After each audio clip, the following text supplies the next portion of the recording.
Hello, everyone, and welcome back to another episode of the We're Going 5 podcast powered by TSH Tennis. Jannik Sinner dominates in Saudi Arabia. Daniil Medvedev ends the drought. Casper Ruud playing some of his best tennis ever. And of course, some devastating news about Holger Rune and so much more. But Smail, to start off this conversation, we have to talk about, I guess, the man who's trying to find his way back to the throne, and that's Jannik Sinner going back-to-back at the Six Kings Slam. I know it's an exhibition, but the best of the best are there. $6 million were on the line. He crushed on his way.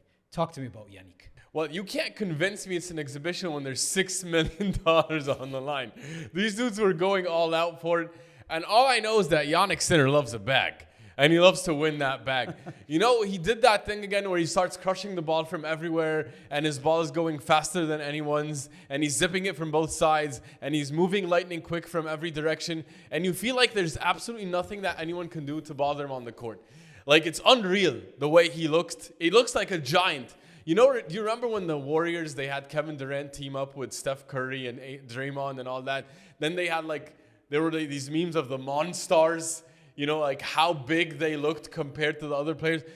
Jannik feels like a giant on the court compared to everyone else. Like, he just looks quicker. He looks stronger. He looks like he's hitting bigger. I don't know if it's the surface or I don't know if he just tunes into this level at times, but it was unreal. His ball seems to skid through the court like faster. Like when Carlitos is getting bothered, Carlitos is the most fit player on tour, arguably. He's the quickest person, at least. That's what we know.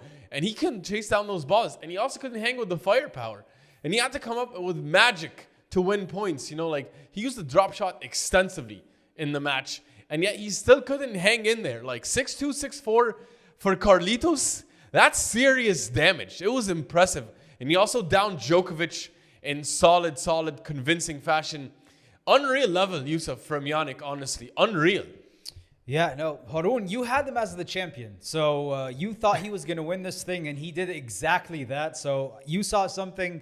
Me and Smite said Alcaraz is going to win it. So you saw something different. I saw the king of happen exactly as you expected. I saw the true king of Saudi Arabia playing that tournament. That was the true king of Saudi Arabia. Don't be fooled by who the real rulers are. The real ruler is Jannik Sinner, baby. He's the one that rules that land.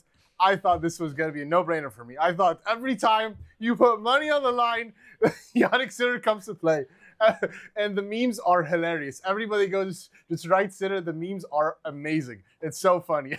Just like turning into prime LeBron James, prime MJ, prime Tiger Woods once there's gold on the line. And by the way, here's my thought. I think there's more money on the line. For sure, there's no way you can make him play that good. Even if you give him $6 million, like, I think even if you put the big three giving up $6 million, they're not going to play that good. Like, there has to be something probably much more. I don't know. It's probably definitely speculating.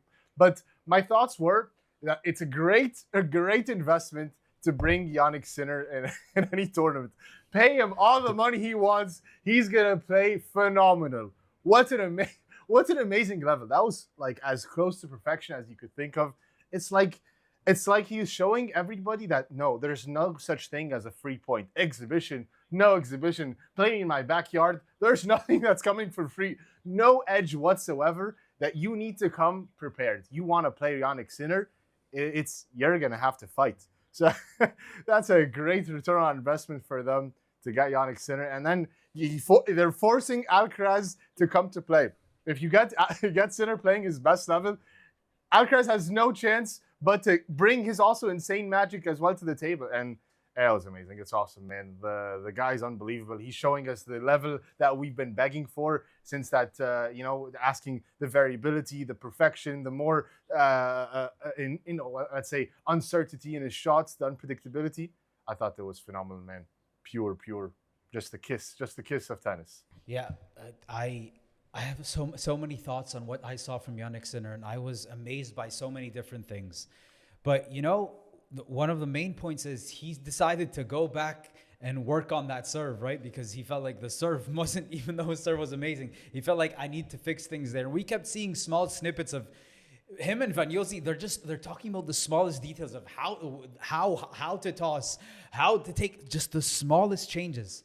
And in this match, it came to life. And all the work that he's been doing ever since the US Open, we saw it. And Carlos Alcaraz said, like, when Jannik's serving the way he was serving and returning the way he was returning, and then add on to that the variability that you were talking about, Harun, and he was coming into the net and he was taking it to Carlos Alcaraz.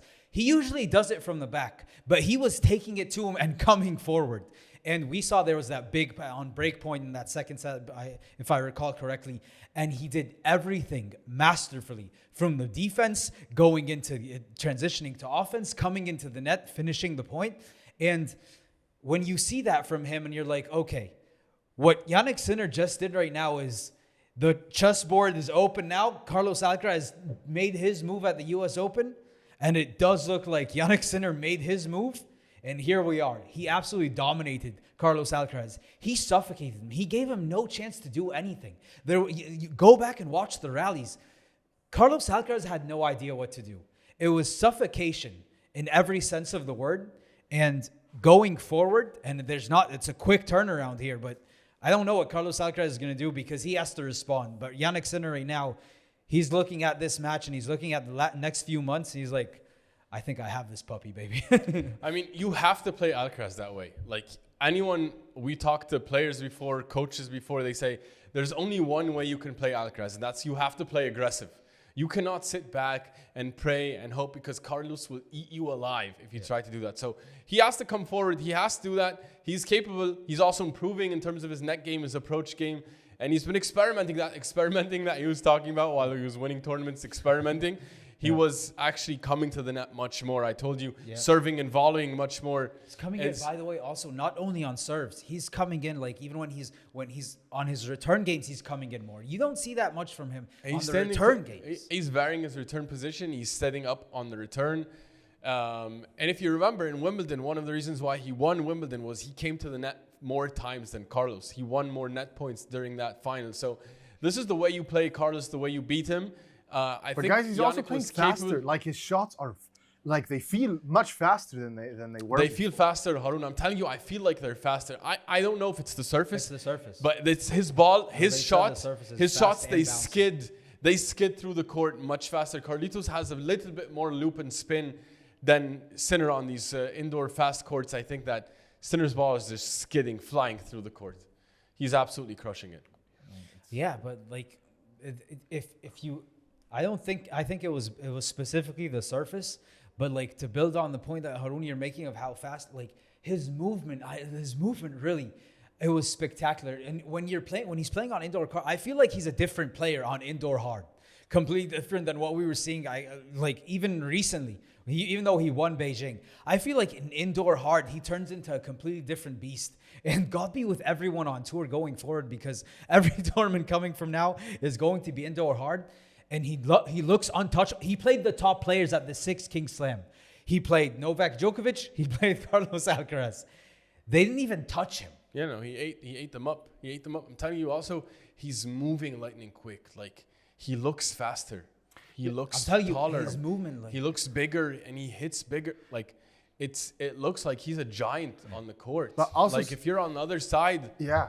If you're on the other side, Harun, you're probably gonna feel super intimidated. Yeah, it's true. And also, something else I felt is that he doesn't make you feel like he's playing any defensive shot. Like, every shot he's trying to become an attacking shot. Every shot is him. He's the one trying to initiate everything. Even when somebody plays another great shot, push him cross court, push him in the back, he tries to hit a winner off of that other guy's attacking shot, which is something. Yeah, that suffocates you, because it makes you feel like there's no point mentally where you feel like I'm in charge. You're always on the back foot, mentally on the back foot, physically on the back foot, which is very tough to overcome. And like, Tsitsipas, for him to get those 2-3, 5 games in total in that match, I think like he had to battle so hard to get those.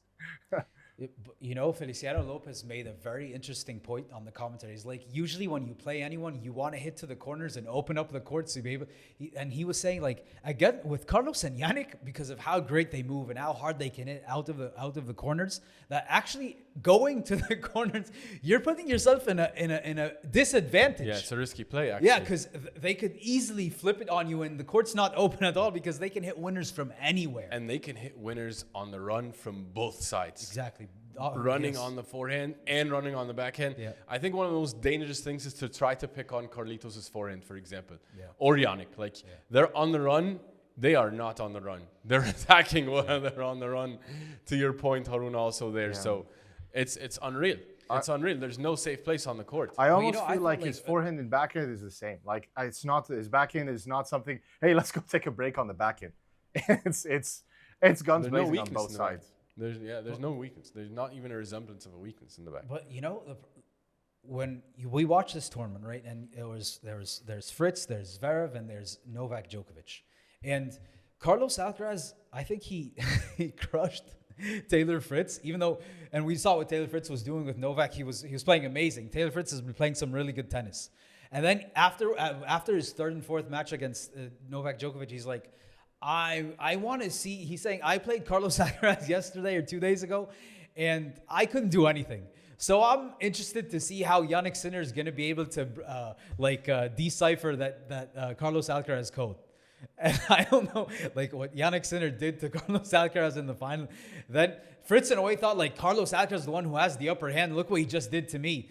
And then that's what Jannik did to Carlos. And like, what I just want to say is, like, that's the gap, between them and everyone else, because Taylor Fritz is right up there, because the gap between him and everyone else is also big. So they're like on a completely different level compared to anyone else right now. And I feel like the gap is just growing. It's not getting any closer. It is. That's the reality. Yeah, but that Six Kings Slam was fun. It was interesting. We saw some nice matches. Not any close matches. We didn't get to see one final set, but it was fun. But you know where we did see final sets?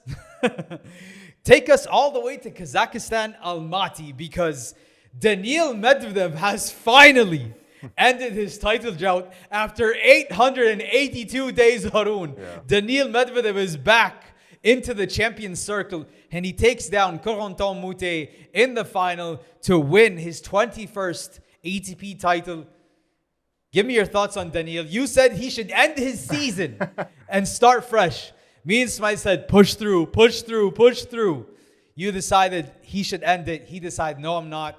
Here he is, a champion again on the ATP Tour. Your thoughts? Yeah, sure. A champion. All credit to him. Great achievement so far. Adding to the titles that he's never defended a title so far. He keeps on adding more titles, which is legendary status, by the way. Like, he has slammed big titles all around, but he's never defended.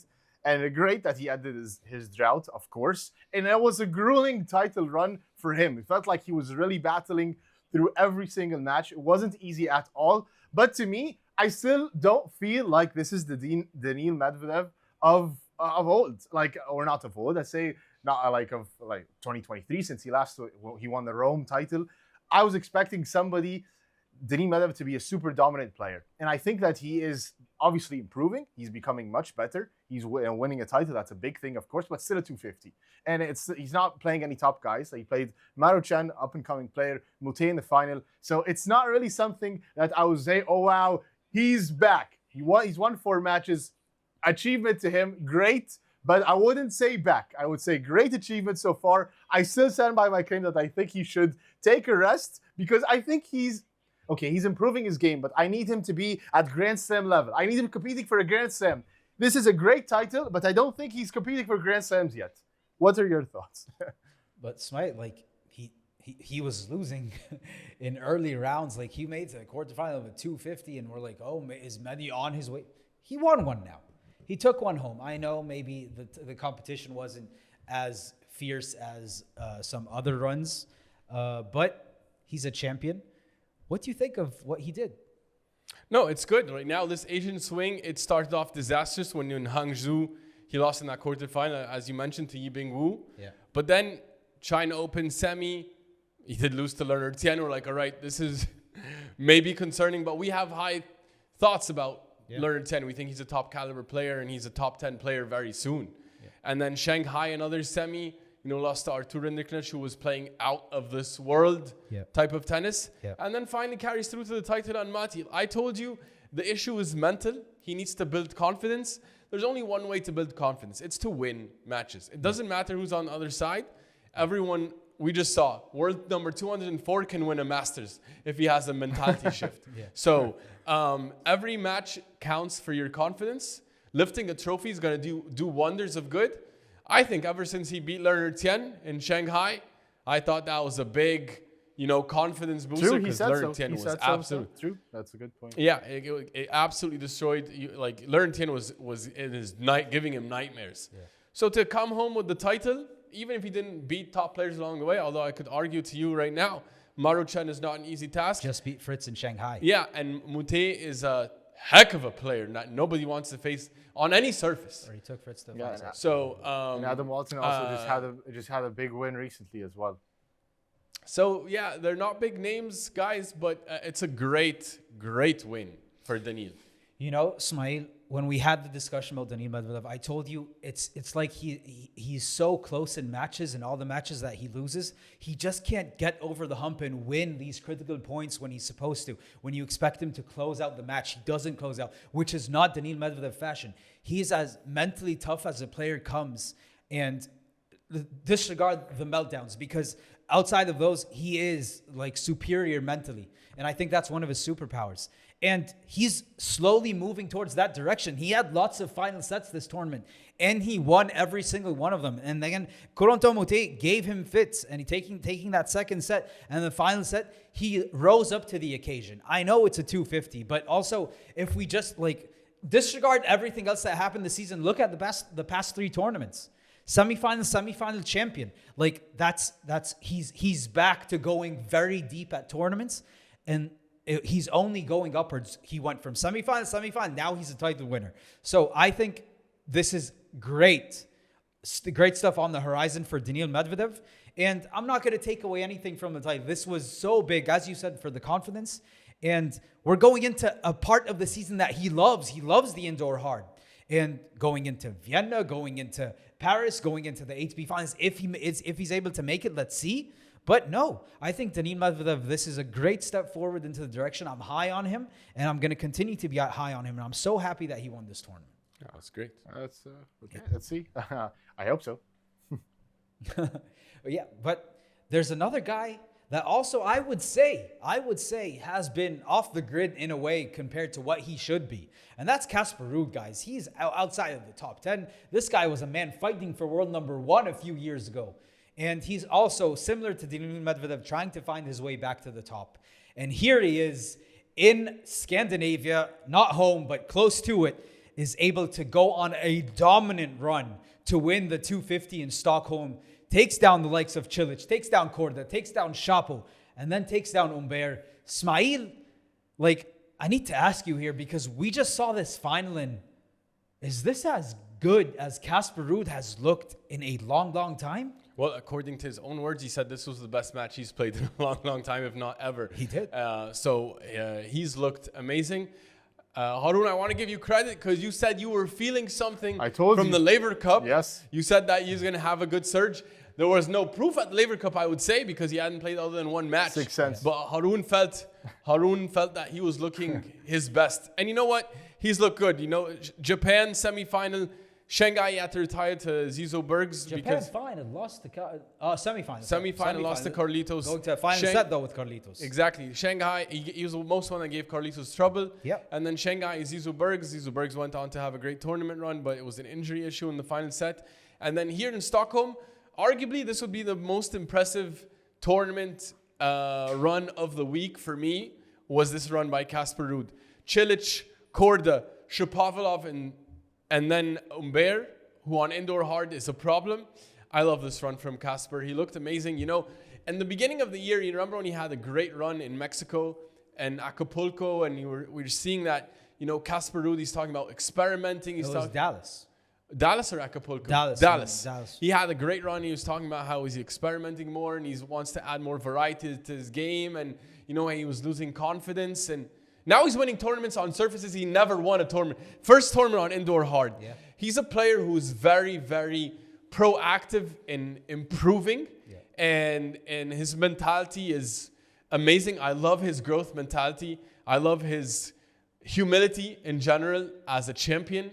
Casper Ruud, I've become a big fan of him since last year. I always root for Casper Ruud now whenever he's on court. He's a fantastic player, not only because of his humility and the character, but just because of the growth and strength and mental fortitude he shows me every time he steps onto the court. Best matches on indoor hard he's ever played was this tournament. And you know what? Casper's a problem now. He's back. Harun, Smiley says he's back. You're high on him. You love him. Your thoughts? I'm back. Yeah, I would argue he never left. I argue this is Casper Ruud. Casper Ruud, this is his style. He goes. The injury made him leave. Sure. Harun, and in the summer, he didn't have really many wins. Sure, but this is always him. Casper goes super skips the deep. grass. Casper, he just goes super deep sometimes, and he just surges and shows an insane performance. I think that maybe this year has been a little bit down compared to other years, but today the performance. Unbelievable. The forehand quality today was 9.6. This is Sinner Alcaraz level. Like, come on. Like, is he the new big three? The big three member if he plays this way. 8.9 also backhand quality. Yeah, 22 winners today in 66 minutes. Come on. Like, this is the level I've been wanting for. Not only that, Harun, not only the winner. Like, he was coming forward. He was moving to the net, he was serving volleying brilliantly. well. He was serving insanely. His service was clicking. Like, I love the fact that he's worked on that part of the game. Casper used to be a pure baseliner. Yeah. He was not coming forward. He was not attacking. Now he's turned into a different player. He's a different player. True. Even if he's not fighting for world number 1 right now like he was 3 years ago, he's a much better player now. Yeah, I think also maybe you give credit to credit or fault Sinner and Alcaraz for forcing everybody to adapt to this new style of play. But it's great to see for sure. Like the consistency, not only the consistency, because he's always been a consistent player, but also showing the variability that he's been trying to see today. Let's say adding some spice to shots, because going to the net, like you're saying, that's some things that people would, because he wasn't doing, people would call his game boring. And because also he's people are calling him a clay court specialist. It's nice to see that his second title outside of clay now, 14th title overall. Casper Ruud is doing great to me. Like, come on, man. Like he's a super mature guy, and he doesn't need wins, I think, to build his confidence or rhythm. It has internal confidence, and we need to see him on big stages because he's a big time player. Amazing performance today. I hope this continues. If he continues like this, imagine if he catches fire like that with Alcaraz or Sinner, the wonders that would happen. When I was watching him today, I'm like, have I ever seen Casper Ruud play this aggressive? I don't know. Like he has that big forehand and he goes for his shots, but like I don't know if I've seen him this aggressive. And that's the evolution that you're talking about. I'm like, it's a different Casper Ruud than I'm used to seeing. And Ugo Humbert is, I would say, an indoor hard specialist. Like, this is his surface. The way he plays the game suits these types of courts completely. And he destroyed Ugo Humbert. Ugo was never in the match. He never got to the match. He crushed him. I had Ugo Humbert as my champion. And I'm like, what's going on here? Casper Ruud's just giving him no chance. And Ugo Humbert, like, his technique, it's very short swings. He's able to generate power. He's able to change directions so easily, but he couldn't do anything. He couldn't move. He was in a way also similar to Sinner was doing to Alcaraz. He was suffocating. He was taking it to him. And the case in point, after the match, he's saying sorry to Ugo because I think I played one of my best matches ever right now. He played 2 brilliant sets of tennis in that final throughout the entire tournament. And Casper Ruud, like you said, is a player that we love to see win because of what his overall package gives to tennis. And there's so many guys I like that I want to see in that last spot in the ATP Finals. Casper, like I'm conflicted, but Casper Ruud is like watching him play like that. You're like, this is a top 5 player. This is a top 5 player. This is a guy who should be in the ATP Finals. This is a guy that I absolutely enjoy to watch. I could not say that a few years ago. But I can now. I love to watch him play tennis. He is very, very fun. He brings some fun tennis that you like to watch. Taking it to his opponents, I absolutely loved it. And just really special stuff from Casper Ruud this week in Stockholm. Very solid. Very, very solid. All right, guys, some really devastating and horrible news that just shocked us in the tennis world. Holger Rune just suffered a torn Achilles and might be out 9 to 12 months. Yusuf, your thoughts on this really terrible news? It's devastating news. It's sad news, and for so many different reasons. Holger Rune, 22 years old, Smite, and he suffers an injury like that some athletes don't come back from.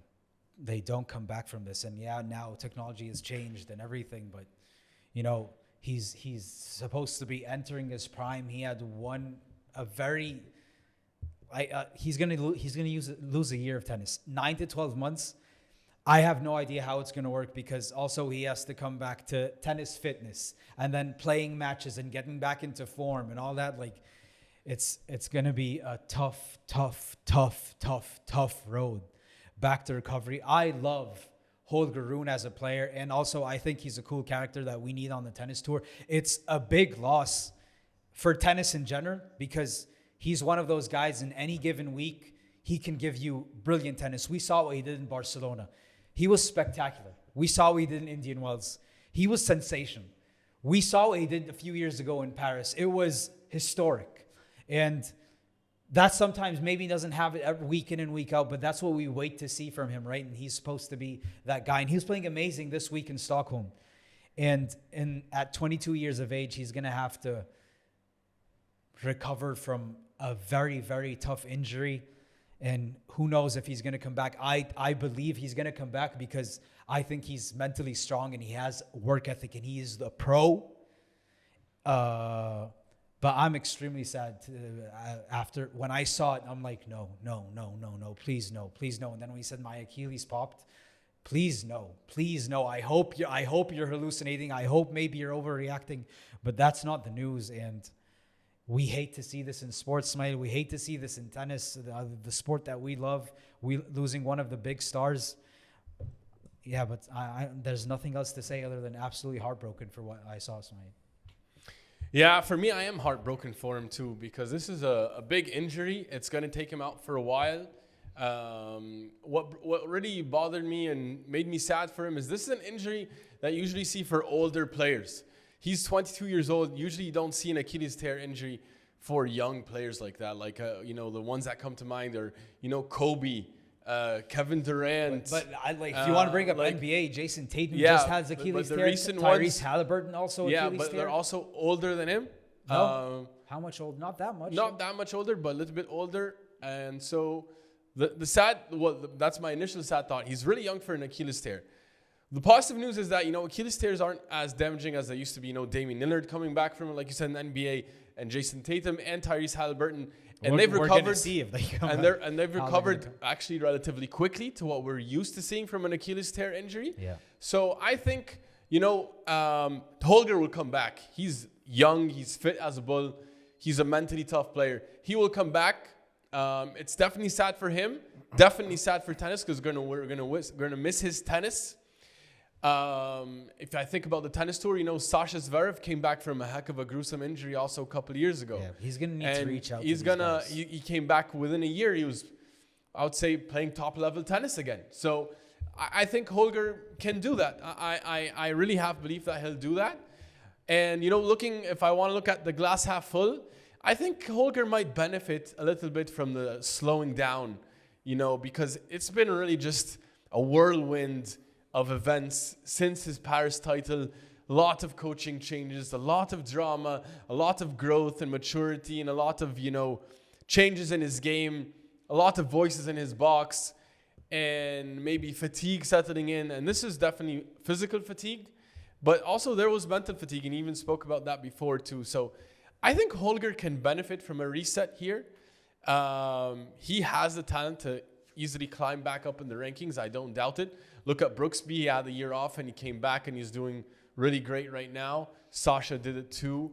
So I think Holger, so here's my take. I think Holger's net gonna benefit from this setback in his overall career. I think he's gonna get the chance to step back and see what made me excel so much in Paris. What was that feeling? What was that tennis I was playing?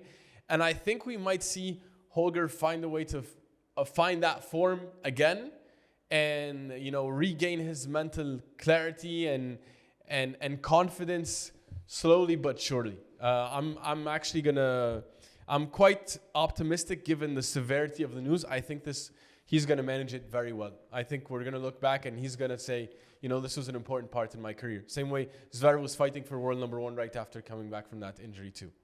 I hope. I agree. I think I think I have a lot of positive feelings about this. Well, obviously it's bittersweet, because no, but I share your idea, Harun, because it is very sad, but I do think that he will actually come out of this better. I really believe that.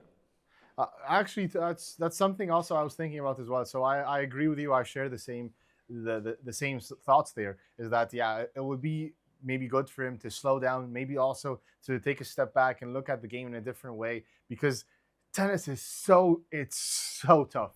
Like that's something that we're going to touch upon in a bit, but he's been going day in, day out, and it's traveling all over the world. It's really brutal. Also, like you said, Smain, the shifts and all, it's been, I don't think, again, I don't want to imply or anything, but it feels like his game changed a bit over the years, and it wasn't really clear what's his style of play. And maybe that's because of all the shifts that's been happening. So it would be nice for him to take a step back to also look and study the game a bit more. He was an attacking player in the beginning. Remember when he came onto the scene, he was more of an attacking player. Then he kind of regressed to this kind of counter puncher because he's fit enough to do that. But I don't think that's his best style of play. I think also he can maybe change some technique. His serve needs to improve. Maybe he can improve the serve during this break. We've seen players, find ways to improve even while they're injured. And so I think Holger is that type of player who will find a way. I love the optimism, man. I hope. It's just when you see like the documentary that you saw from Kobe about the Achilles, especially the Achilles, like how much is he going to be limited to do Kobe was very old when he tore his Achilles. No, I know, but like the recovery is going to be the same. It's like that same process of. It's gonna. Yeah, but he's young. He can do it. Like if he was 36, I would say, I know, but also something that's. He's 22. He's a bull. But something like KD also as well tore his Achilles. So yeah, no, I know. He was a bit older. You touched upon this point, Sway, that like Jason Tatum, by the way, when he tore his Achilles, he was in surgery a few hours right after. Okay, and that they said that's probably going to speed up his recovery by a few months. Just those few hours, because of the swelling of the leg, and then you have the inflammation, and then the inflammation has to go away, and then he's saying surgery maybe next week. So like I don't know how that plays a part, because why in the world would the Celtics send Jason Tatum to go do that surgery? Right? There's a reason for it, And he's saying next week, Holger. I hope. You're right on that point, because the part of the innovation is the quick surgery. Yeah. And that wasn't the case with him, right? So, he's one of my favorite players, and someone I'm high on. And even when he has lows, I'm like, Holger Rune's gonna come back, and I can't wait to see how this entire process goes.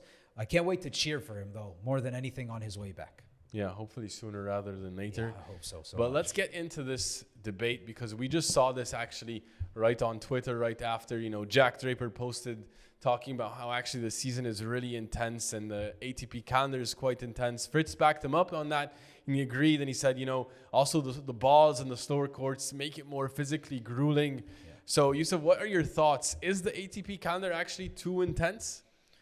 How many players do we need to come out and speak and say that this is the case?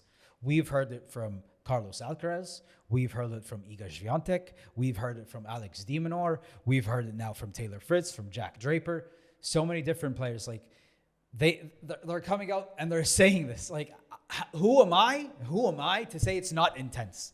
And we cover the sport week in and week out, and we're in the same location covering the sport. They are going from continent to continent, from city to city, from hotel to hotel, changing time zones, all these different things. And then they have to go on court and play these gruesome tournaments. And How can I say it's not intense? I think it's extremely intense. And how long does the season go? The season goes all the way until December. And then the gap is for a few weeks. And then they're back at the 2026 season is going to begin in 2025, by the way. That's how the season goes in tennis. So, of course, it's intense. What is the solution, though?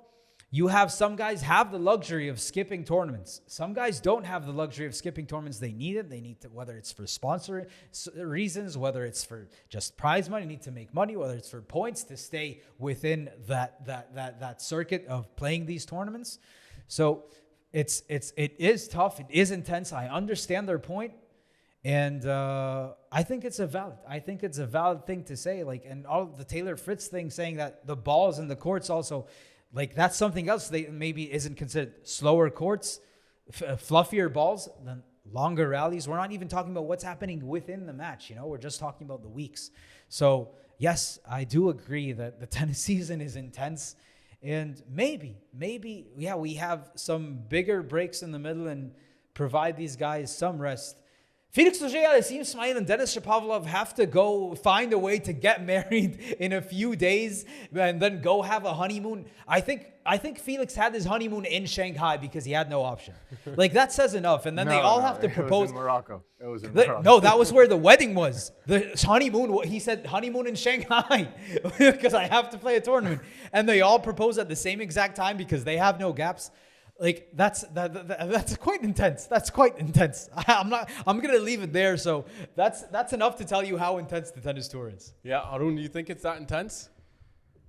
Of course, it's intense. It's intense for sure because, like, if the players are getting injured, we're seeing that. It's not like the players are coming out and just complaining, "Oh, we're playing too much." They're all getting injured. So that is a big concern. They are withdrawing from matches and they're cramping up. They're Holger, Musetti many times. You see, like, it's been happening a lot, especially this year. So it's definitely a problem. What you want to do is, I don't know, figure out the solution. It's not my job, but it's their job to figure out the solution to make players not injured. Find a way to fill a lot of tennis throughout the year, but in a way that doesn't make everybody, so injury prone. Because the changing of the balls, the changing of the course, the flying, getting jet lag, adjusting to new conditions, all of these things play a big role in player safety. And yes, of course, probably going to say these are super rich players making so much money playing a game. They should just be lucky that they're in this position. I'm sure a lot of them are. A lot of them are very quite humble and blessed to be in that position. But we're talking about treating these people like humans and finding a way that's sustainable for the fans to enjoy it, but also the players to not get injured. They're not going to want to play a game that is going to risk affecting their health and safety. So it's a concern, for sure, and they need to adjust it. Because, this is, I don't know, the most withdrawals we've seen in a while, I think. Yeah. The Twitterverse also, there were the comments about, well, the tour has always been like this. Yeah. And so what's new? Like, you guys you just can't handle it. But, I don't think that's a valid argument because just the physicality of the sport is so different. That's why Taylor said the balls in the courts. Yeah, and even without the balls in the courts, the physicality is just on a different level now. Like, the terms of the speed that all players are hitting, how much better the fitness overall on the tour is. So it really is hard not to feel for the physicality that they have to go through. And I'm not sure what the solution is, but, they're definitely going to have to put some breaks in the middle here. Like, have some blocks of maybe off season that players can recuperate from. But they also get to load manage. But maybe they also need to educate themselves better on load management. Players also, they because they want more money and more points, they also put themselves in bad situations. And, you wonder whether that's what happened with Holger. Like, if you knew his leg was wrapped up, like, if he should have rested, like, he didn't have to push through for that tournament. So there's also some responsibility that has to be on the players to understand how to load manage and also to, not force it. I know they're incentivized. There's the bonus pool that they need to play a certain number of tournaments.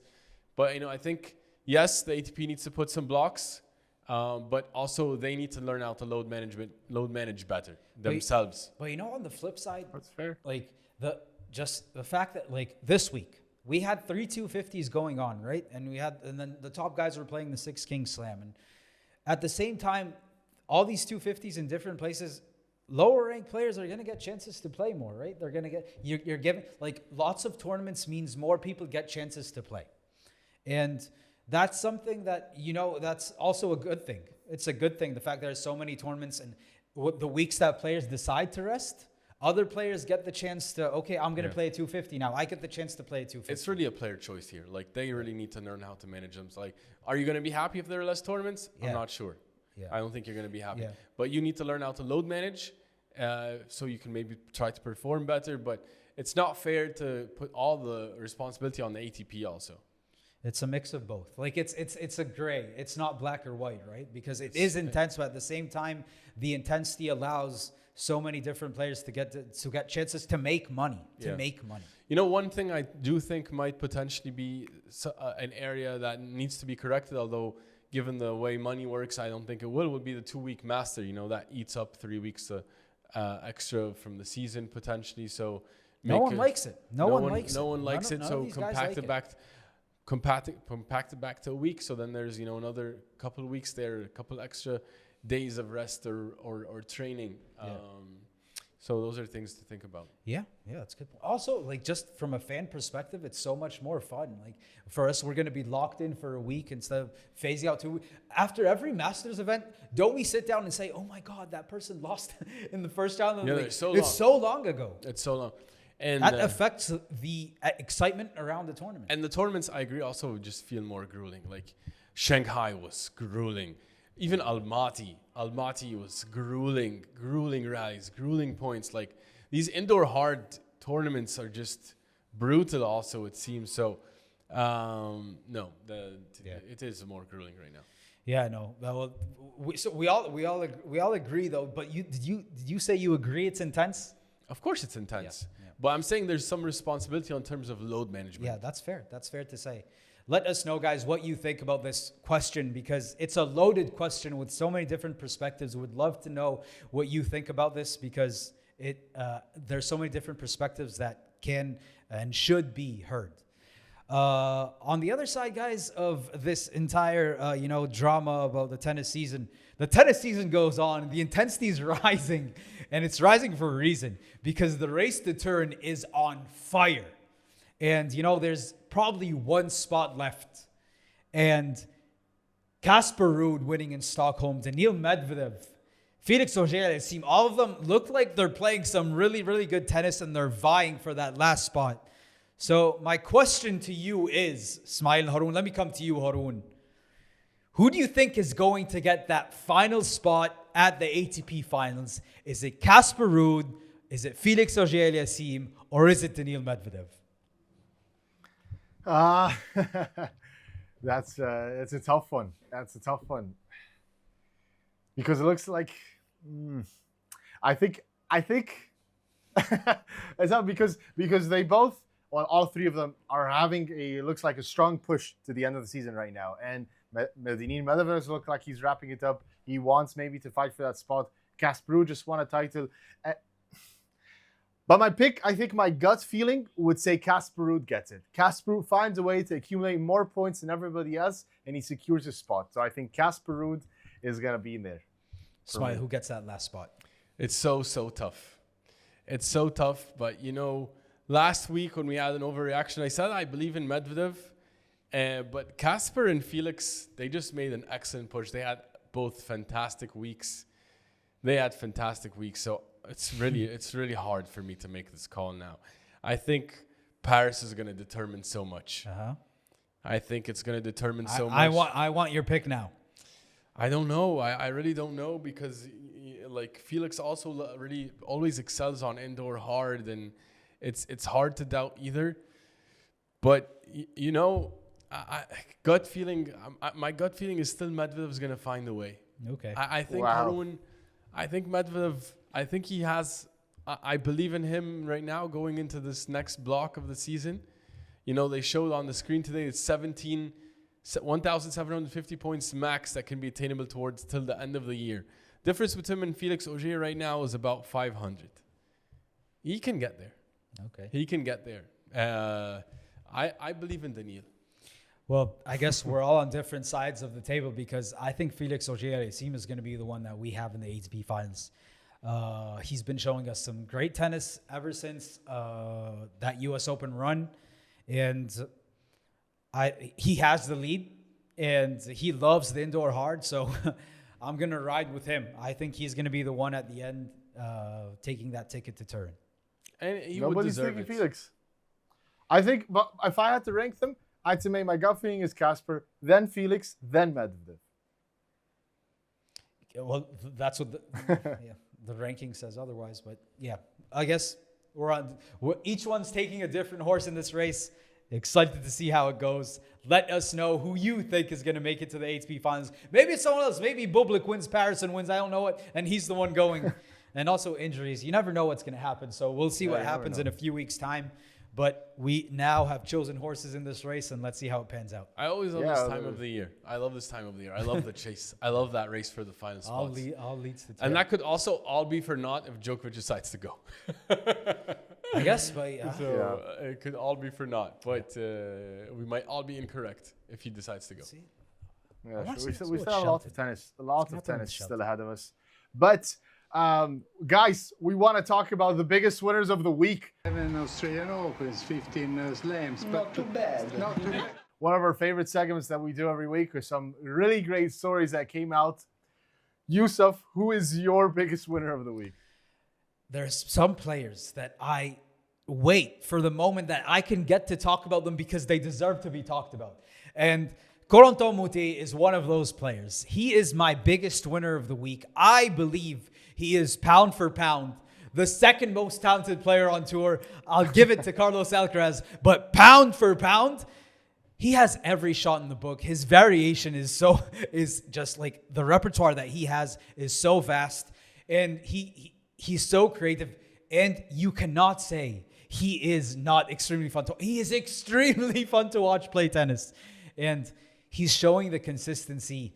Here he is making it all the way to a final, taking Daniil Medvedev all the way to a final set, finding his way into an ATP 250 final. Like, this is not something that we expect from Corentin Moutet. He can usually play a nice match. He can play 2 nice matches. He always gives top players fits, but he doesn't win, right? That's usually what happens. He's showing us this season, by the way, that he is coming. And if he continues this form, we are going to see Moutet seeded at the Australian Open. That is coming. He is one of the top players now, and if he continues to show that, he said, I believe that I'm mentally strong because I've come back from injuries. I've gladiated my way through so many weeks during the season, and here he is now, a finalist. Not a champion, but a finalist. And he's moving into a seeded spot. He's on his way to be a top 30 player. So I love him. I'm a lefty, maybe, and I love the way he plays the game of tennis. He's so much fun to watch. My biggest winner of the week, Corentin Moutet. He's electric.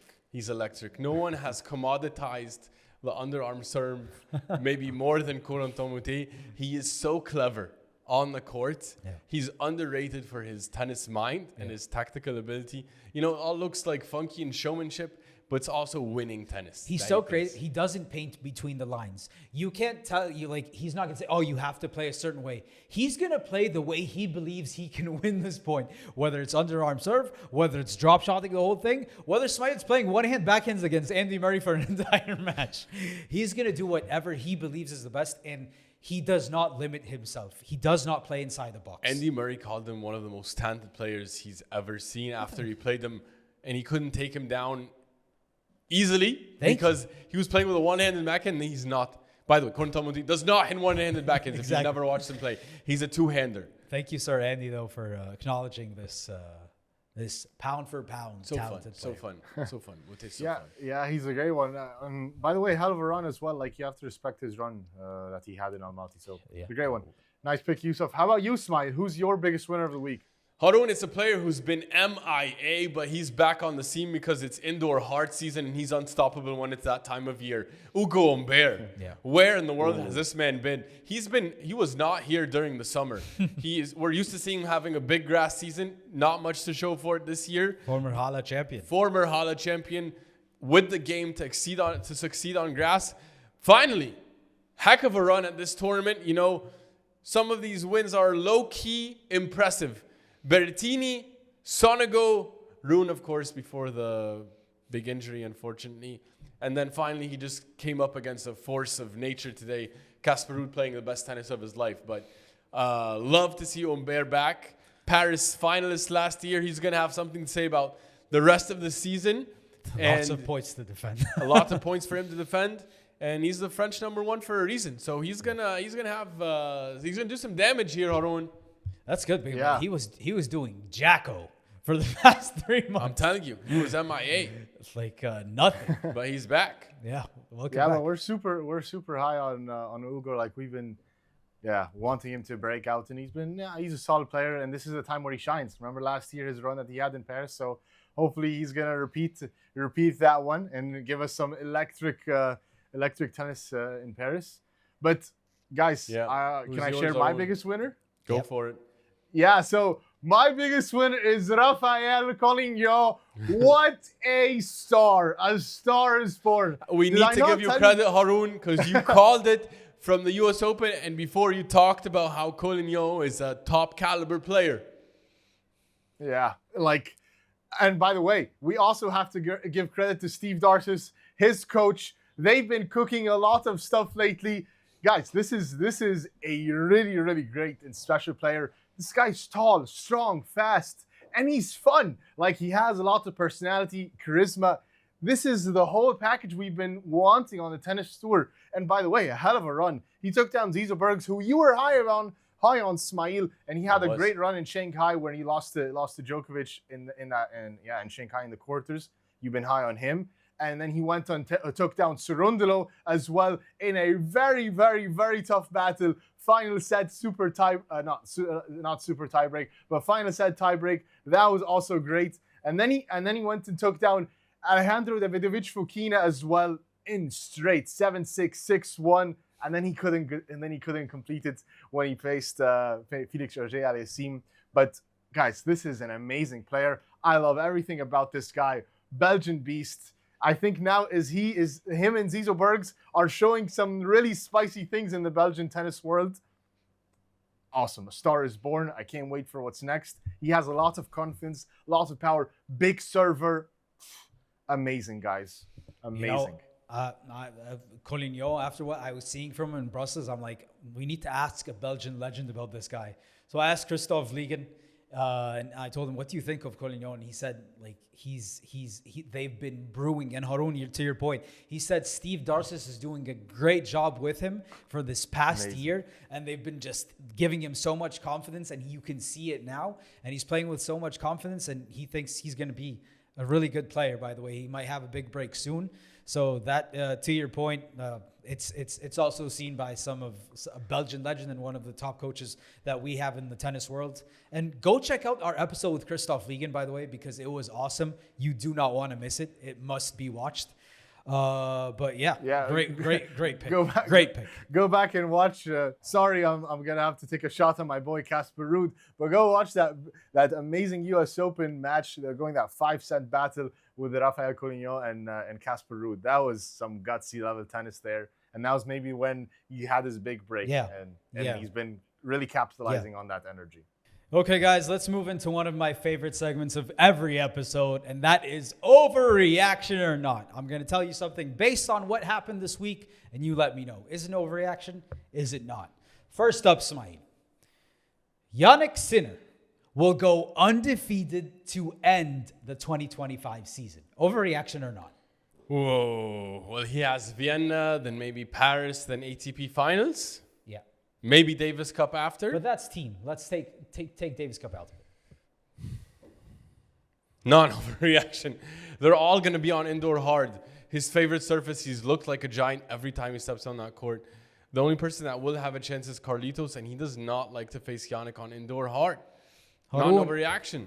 Overreaction or not? No, I think this is an overreaction. I think Carlos is not going to leave this matter to go like that easily. I think Carlos is going to have to do something about this. I think Carlos doesn't like to lose, even if it's an exhibition. So Carlos is definitely going to plan to get a win by the end of the season. So no, this is an overreaction for me, guys. Ooh. What we just saw at the Six Kings Slam, like, my eyes showed me something like there's no one that can touch this man on indoor hard. And I'm gonna go with what the eye test says, and it says that Jannik Sinner, as long as he stays healthy, he's untouchable on indoor hard.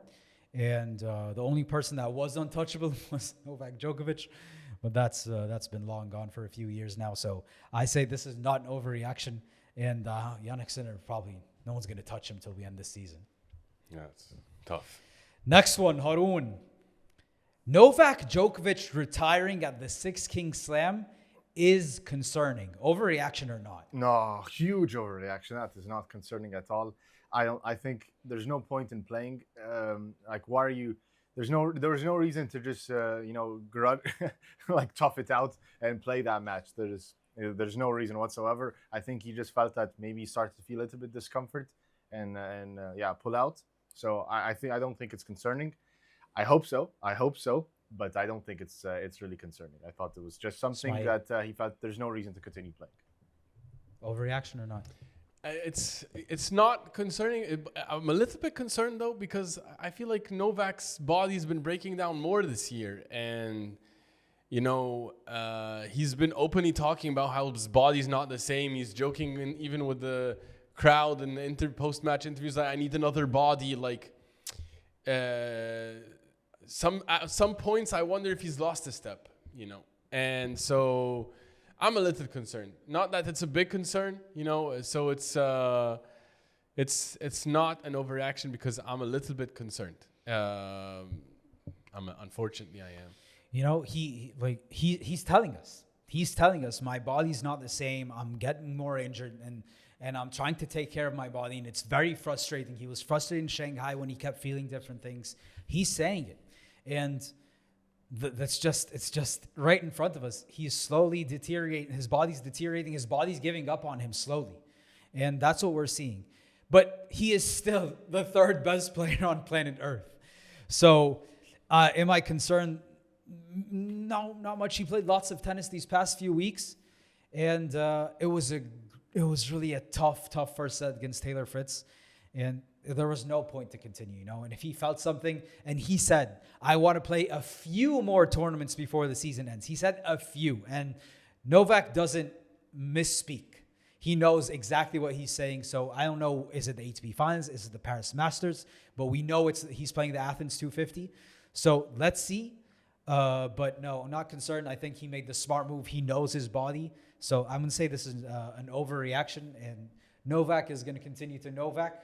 But yes, overall, he's not on Jannik Sinner, Carlos Alcaraz level, but he's still right there, the third best player in the world. All right. Yeah. Well, that's the overreactions. You let us know what you think about them. Not many this week. No, not many. Not many. And also we have a few fun tournaments coming around the corner with Basel and Vienna. And let's do some first round fireworks, guys. In Basel and Vienna, we have some fun matches happening in round one. Yeah. I'm going to tell you, and I'm going to ask your quick thoughts, your quick picks. Yeah. All right. So in Basel, Youssef, we have Valentin Vachereau against Taylor Fritz in round one. That's so unfair for Vachereau, because Taylor Fritz, I think, is playing incredible tennis at the moment. And I think, he's going to beat him. He's going to beat him in straight sets even. And I just hope no one goes, that was a fluke. You're going up against Taylor Fritz, arguably Seeded one. Yeah, seeded one of the best players in the world, playing some amazing tennis. So calm down on Valentin if he doesn't do anything this match, but I believe Taylor Fritz is going to take him down. Harun, can he do it? Well, we've seen historically that this surface really favors big servers. So also, they're both big servers. I would say now, Valentin is a big server. So is Taylor. But I think, Taylor has to figure this one out. He's going to study him. He's a really smart guy. He's going to figure it out. Although he's a really magician, and you never know if this magic continues that he had in Shanghai with us. So I'm hesitant, but I still stay Taylor. Yeah. I'm high on Vachereau, but just against Taylor is too top quality. It's he's too high. Like if he was facing like seeded 9 or something. Top 4 player. No, against Taylor, it's really, really hard to see. So I don't see it. Another fire matchup happening in Basel. Harun, João Fonseca gets Pesci Pericard, who just took out Missetti in the last tournament, Who's going to win this one? I think the defending champ. I'm going for the defending champ. It's Petr Card. I think he's gonna, he's gonna be comfortable. He's gonna like it. He's gonna defeat Fonseca. I don't think Fonseca stands. I think he stands a chance right now against Petr Card. Yusuf. You know, Smile, I was kind of disappointed what I saw from Fonseca in that last tournament in Brussels. I expected more from him, even though, like, it was up a break in both sets, couldn't close it out.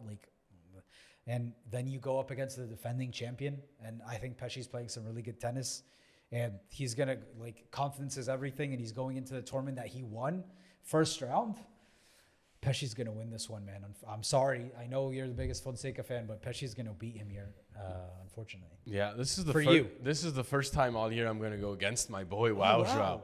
I think he's Pesci on this indoor hard surface with his huge serve. He really likes to play on these surfaces. It's gonna be tough for Fonseca, who is still learning how to approach and chip those returns a little bit better. He struggled actually in Brussels against Botic's big serve. So he's still not there yet. He's going to struggle against Pesci, I think. Last one in Basel, we have Felix Auger-Aliassime going against Diallo. This is absolutely brutal for a round one match, Yusuf. Who's going to win this one? Well, I did say I have Felix Auger-Aliassime eventually being the guy in the ATP Finals, so how can I go against him? He loves Basel, by the way. He absolutely loves playing this tournament.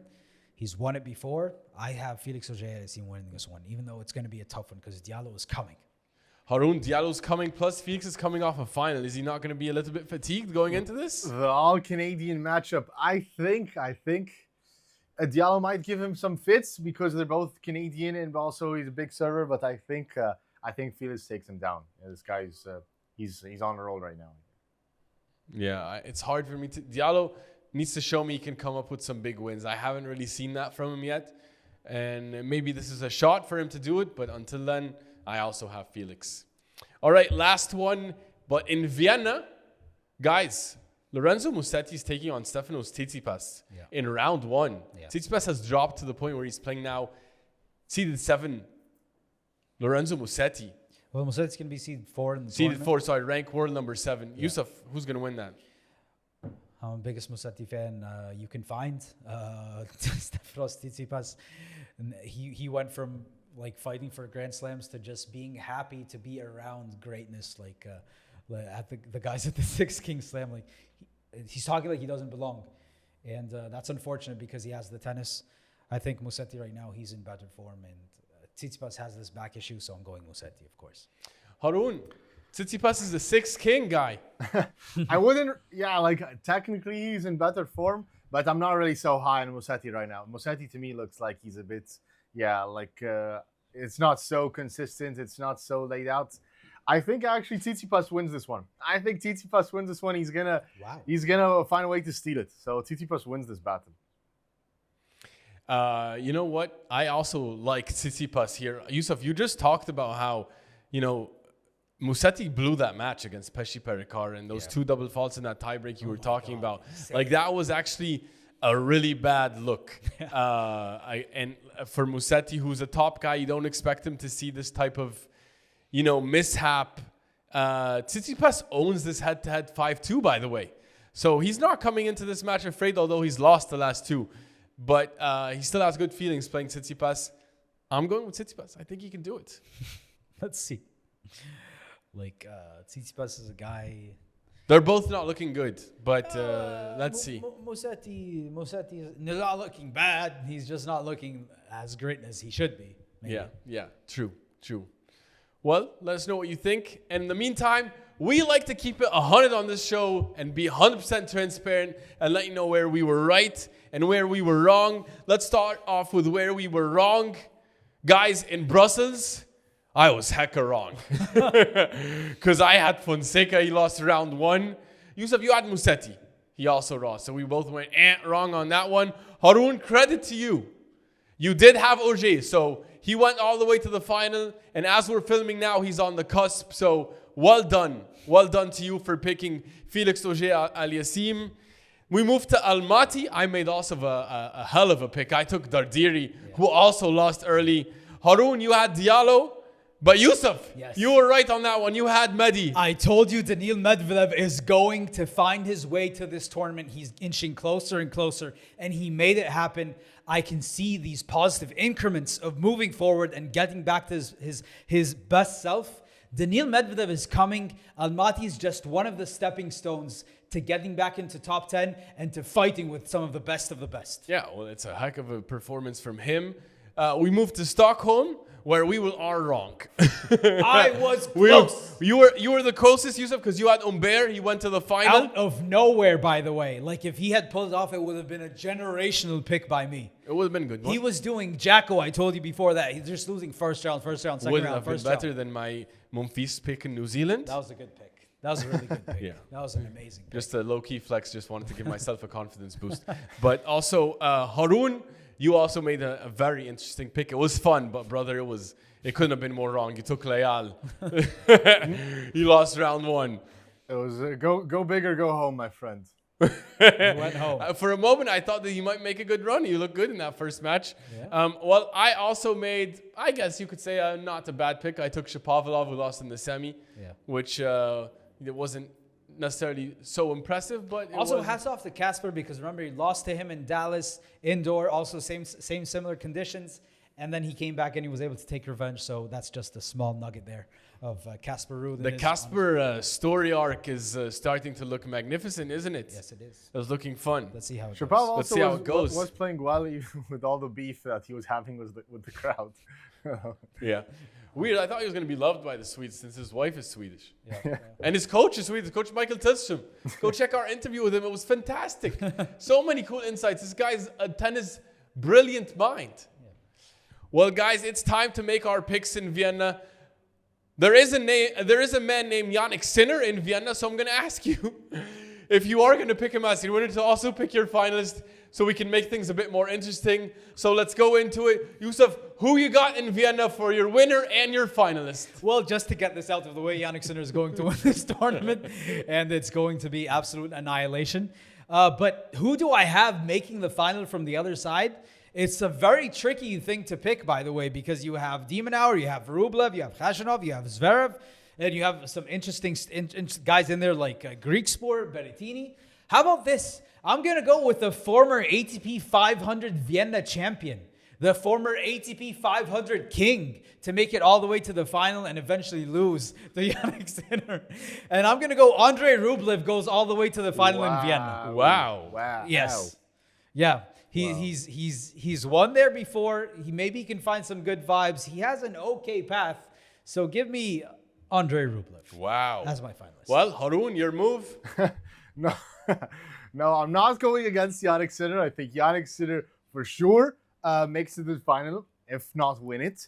And his finalist for me is going to be Sasha Zverev. Again, I'm going backing Sasha Zverev. I think he's such an amazing player. I think this is the time where This is the time. This is the time he's gonna break through and he's gonna take down Jannik Sinner in the final.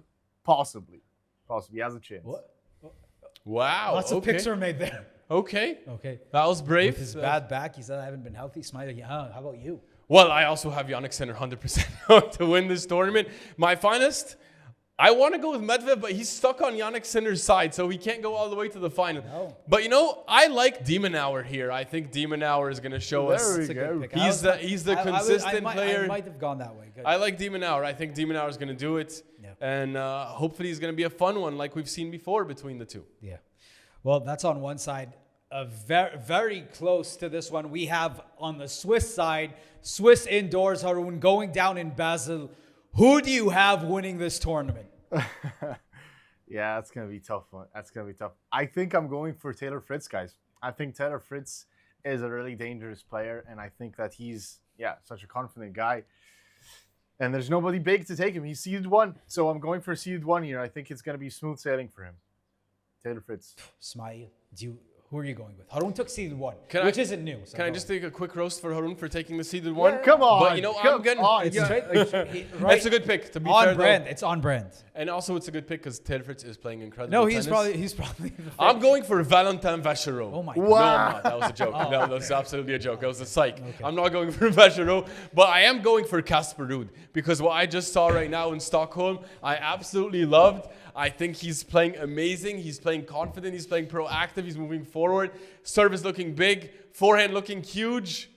I like Casper, Yusuf. You took my pick, man. Then make him. You can make that pick too. No, it's not fun, though. It's not fun. Now, how about this? Let me go with the defending champion, Giovanni Pesce Pericard, Wow. to defend his ATP 500 Basel throne. Do what he does best. Give us some of the fastest serves humans have ever seen. Maybe he's breaking cups and stands. He's doing crazy things with his serves. Not only are the players not safe, the fans are not safe. So it's going to continue.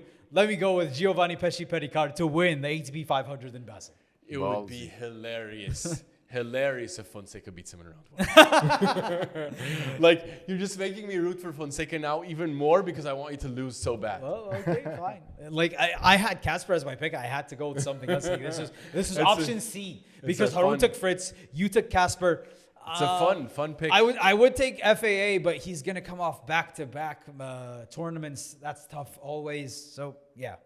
No, it's a fun pick. It's a fun pick. I'm just teasing. But Fun that's, pick. I'm probably going to be wrong, but, you know. I don't know. I don't know if you are because Pesce's playing well. He is, yeah. He's He did playing lose well. early in Brussels, so that's a good sign. Yeah. He does have Fonseca, and then he does have Menchik. It's fun. It's fun. It's a fun pick. It's going to be interesting. Yeah. It's going to be so interesting to see. You guys know who my finalist is, though? Guess who my finalist is going to be for Basel? Or yeah, No idea. Who is it? I'm going for Rafael Colignon. Rafael Well, It's open. It will be fun if he does it. Because unfortunately, that's the path that Holger Rune was in. Yeah. So it is open. It's open. It's open. Let's see what plays out. That wraps it up for today. Guys, let us know what you think about our picks and our takes. Drop your thoughts in the comments. We always love to read them. And also go check out our recent interview with Coach Mikael Tillstrom. He's the coach of Denis Shapovalov. Talked about what it takes to build trust with a player, to take a player to the top of the game, and what it was like to be a player to face off against top guys. You're going to love that interview. And if you enjoy that one, go check out our interview with Coach Kristof Vliegen. One of the most entertaining interviews we've had all year. He's now coaching Alex Mikkelsen, former coach of Zizo Bergs, and Tallinn Griekspoor. So many interesting insights there. You're going to love it. And when you do, let us know what you think of it in the comments. And subscribe so you can get all your tennis stories here. And we'll see you right here next week after Basel and Vienna. Have a good night. Good night. Good night. Very good night.